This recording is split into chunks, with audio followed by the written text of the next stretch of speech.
Motor cycle रुका, नौजवान नीचे उतरा और जुल्फ़कार कौन है का नारा लगाया। जुल्फ़कार उठकर सीधा हुआ। नौजवान ने गुस्से से कहा, लो फिर तुम 20 रुपए ले लो। साथ ही पिस्तौल निकाला और फायरिंग शुरू कर दी। गोली जुल्फ़कार के दिल पर लग गई। नौजवान इत्मीनान से मोटरसाइकिल पर बैठा और फरार हो गया। दुकान पर काम करने वाले लड़कों ने जुल्फ़कार को उठाया और अस्पताल की तरफ दौड़ पड़े, लेकिन वो रास्ते ही में दम तोड़ गया। ये जुल्फ़कार कौन था? ये एक आम गरीब शहरी था।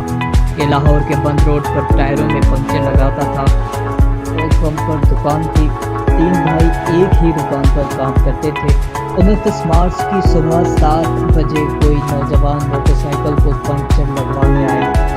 जुल्फ़कार ने 70 रुपये मजदूरी मांगी। नौजवान का कहना था, पंक्चर वाले 50 रुपये लेते हैं, तुम 20 रुपये इजाफी क्यों ले रहे हो? जुल्फ़कार ने जवाब दिया, हम 70 लेते हैं। मोटर सवार ने जवाब दिया, मैं 50 ही देता हूँ और मैं तुम्हें भी 50 ही दूंगा। दोनों के दरमियान तोतकान हुई और 20 रुपये का तनाज़ा झगड़े में तब्दील हो गया। मोटरसाइकिल सवार ने जुल्फ़कार को धमकी दी और चला गया। 6 दिन बाद 4 अप्रैल को शाम के वक्त दूसरा नौजवान आया, जुल्फ़कार का पूछा और उसे गोली मारकर फरार हो गया। जुल्फ़कार की उम्र सिर्फ 22 साल थी। 2 बहनें और 2 भाई हैं। पहले ही इसकी शादी हुई तो 2 माह के बेटे का बाप था। पूरा खानदान किराए के मकान में रहता था और पंक्चर की दुकान खानदान का वाहिद सोर्स ऑफ इनकम थी। लेकिन ये पूरा खानदान 20 रुपये की वजह से तबाह हो गया। जुल्फ़कार जान से चला गया। दूसरे दोनों भाई बार बार थानों का चक्कर लगा रहे हैं और मुजरिम अगर गिरफ्तार हो गया तो ये दोनों भाई पंक्चर का काम छोड़कर कोर्ट और कचहरियों के चक्कर लगाएंगे। सवाल पैदा होता है, इस सारी तबाही का जिम्मेदार कौन है? क्या 20 रुपये इसके ज़िम्मेदार हैं? जी नहीं, सिर्फ 20 रुपये इसके ज़िम्मेदार नहीं हैं। कैसे? आइए हम इस पर गौर करते हैं। हम हमेशा ऐसी कहानियों में मकतूल के साथ खड़े हो जाते हैं। हम मकतूल को मजलूम भी समझते हैं, लेकिन मेरे एक सेशन जज दोस्त की राय यकसर मुख्तलिफ है। ये हमेशा मकतूलों को अपने कत्ल का जिम्मेदार ठहराते हैं। इनका कहना है, मुझे कत्ल के मुकदमों में हमेशा मकतूल कातिल से ज़्यादा जालिम महसूस हुआ। ये बात मेरे लिए हैरान कुन थी, मगर जज साहब का कहना था, कातिल यकीनन जालिम होते हैं। ये बाद अज़ां अपने जुल्म की सज़ा भी भुगतते हैं, लेकिन दर हकीकत मकतूल कातिल से पहले मरता है। कुदरत मकतूल को कातिल से पहले सज़ा दे देती है। क्यों? हमने कभी सोचा? जज साहब का कहना था, मैंने अपने करियर में सैकड़ों लोगों को मौत की सज़ा सुनाई। मैंने हर सज़ा से पहले केस का तफसीली मुताला किया। मैं अपने मुताले, मुशाहिदे, तज्ज़िये की बिना पर इस नतीजे पर पहुंचा हूँ, मकतूल कातिल से ज़्यादा जालिम होता है। ये इतना जालिम होता है कि कातिल के पास इसे कत्ल करने के अलावा कोई ऑप्शन नहीं बचता। मुझे ज़्यादातर मुकदमों के पीछे एक फ़करा मिला, तुम अगर अपने बाप के हो तो मुझे गोली मार कर दिखाओ। और कातिल खुद को अपने बाप का साबित करने के लिए गोली चलाने पर मजबूर हो गया। जज साहब का कहना था, मेरा तज्ज़िया है, कुदरत पहले मकतूल को ज़िद, बदज़बानी और तैश की सज़ा देती है और फिर कातिल को कत्ल की। उनका कहना था, मकतूल में अगर बर्दाश्त और शाइस्तगी का मादा हो और ये अगर मामला फहम हो तो ये कभी कत्ल ना हो। मैं इनकी बात से इत्तफाक नहीं करता था, लेकिन जब मैंने अखबार में 20 रुपये की वजह से जुल्फ़कार के कत्ल की खबर पढ़ी तो मुझे पहली मर्तबा जज साहब की बात में वज़न महसूस हुआ। मैं सोचने पर मजबूर हो गया, 20 रुपये के लिए कत्ल होना शायद इतना मुश्किल नहीं था जितना मुश्किल किसी इंसान को कत्ल करना होता है। और कातिल ने ये काम 6 दिन बाद किया। वो अगर झगड़े के वक्त जुल्फ़कार को मार देता तो बात समझ आती थी, मगर वो 6 दिन इंतज़ार करता रहा। क्यों? कातिल 6 दिन तकलीफ़ में रहा होगा। उसका गुस्सा कम होने के बजाय बढ़ता रहा होगा, यहाँ तक कि वो या उसका कोई भाई पिस्तौल लेकर अकेला निकला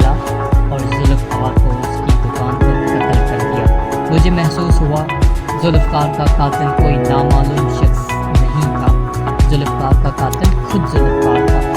कुदरत ने उसे इस सोच की सज़ा दी कि ये 20 रुपए के इशू को इस लेवल पर ले गया जहाँ दूसरा शख्स नॉर्मल ना रहे, वो गुस्से से उबल पड़े और वो 6 दिन तक उबलता रहे। चुनांचा जुल्फ़कार के कातिल 20 रुपए नहीं थे, जुल्फ़कार खुद था।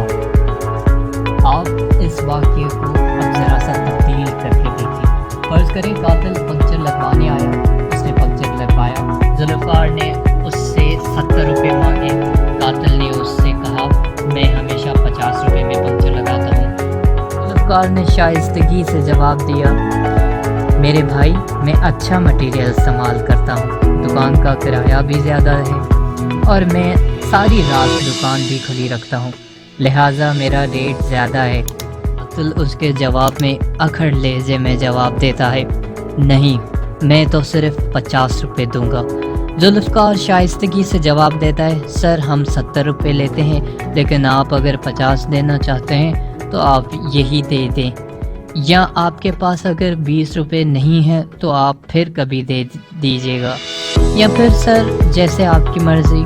जुल्फ़कार के जवाब में कातिल क्या कहता, वो यकीनन 50 रुपये देकर चला जाता और यूं जुल्फ़कार की जान भी बच जाती और उसका ख़ानदान भी तबाही से महफूज रह जाता। लेकिन मुझे यकीन है जुल्फ़कार 20 रुपये पर डट गया होगा और यूं 20 रुपये का ये मामला बहुत जल्द तुम अगर अपने बाप के हो तो मुझे हाथ लगा कर दिखाओ तक पहुंच गया होगा और 20 रुपये 2 ख़ानदानों को लेकर बैठ गए होंगे।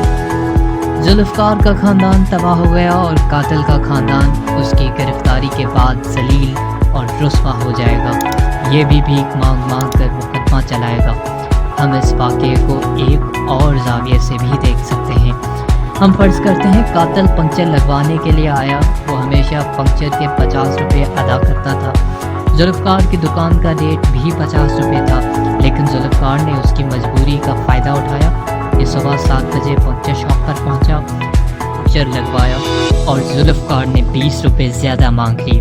ये ब्लैकमेलिंग थी और हम में से 30% लोग जान देते हैं लेकिन ब्लैकमेल नहीं होते। कातिल इन 30% लोगों में शुमार होता था।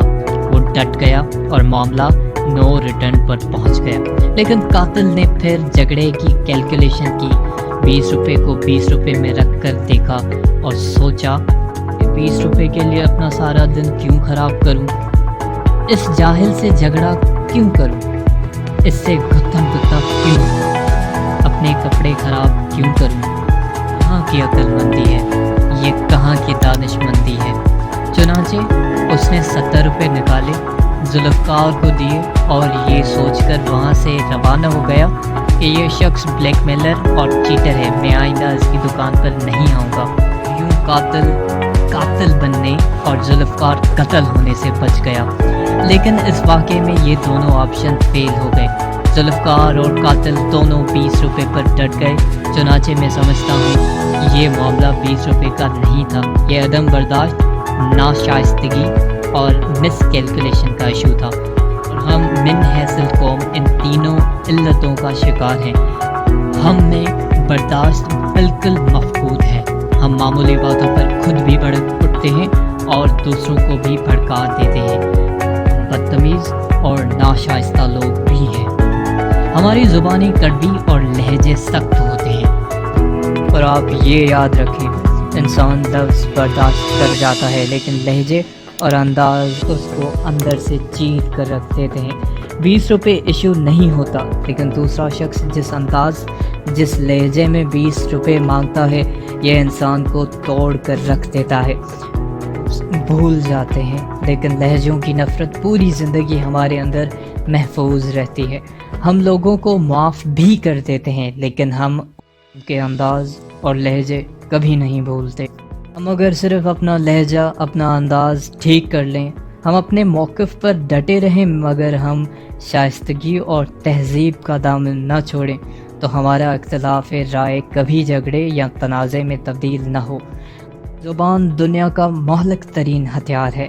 यह हथियार पूरी दुनिया में आग लगा सकता है। یہ کسی بھی نارمل شخص کو کسی بھی وقت قاتل اور مقتول بنا سکتا ہے، اور زبان خاندانوں کے خاندان اجاڑ دیتی ہے، لیکن ہم میں سے کوئی شخص زبان جیسی مہلک ہتھیار کے استعمال کی ٹریننگ نہیں لیتا۔ ہم نے اسے کھلا چھوڑ رکھا ہے، لہٰذا زبان دنیا میں آگ لگاتی چلی جا رہی ہے، اور ہماری آخری علت کیلکولیشن ہے۔ ہم میں سے کوئی شخص اپنے دن، اپنے موڈ، اپنی صحت اور اپنی زندگی کی کیلکولیشن نہیں کرتا۔ کیا ہماری زندگی کی قیمت محض 20 روپے ہے؟ کیا ہمیں صرف 20 روپے کے لیے اپنی صحت، اپنا موڈ اور اپنا دن برباد کر لینا چاہیے؟ ہم میں سے کتنے لوگ یہ کیلکولیشن کرتے ہیں؟ شاید 1% بھی نہیں۔ آپ کسی دن کسی تنہا کمرے میں بیٹھیں اور اپنی قیمت کا خود تعین کریں۔ یقین ہے آپ پھر کسی شخص کے ساتھ 20 روپے کے لیے نہیں لڑیں گے۔ آپ رقم قربان کر دیں گے، لیکن اپنا دن، موڈ، صحت اور اپنی زندگی بچا لیں گے۔ آپ پھر زندگی میں کبھی ظلمکار بنیں گے اور نہ ہی نامعلوم قاتل۔ آپ اپنی قدر کریں گے، ورنہ دوسری صورت میں کوئی موٹر سائیکل سوار آئے گا اور آپ کی صحت یا زندگی لے کر چلا جائے گا، اور لوگ تعصب سے ہاتھ مل کر کہتے رہیں گے، ہائے بیچارہ، صرف 20 روپے کے لیے مارا گیا۔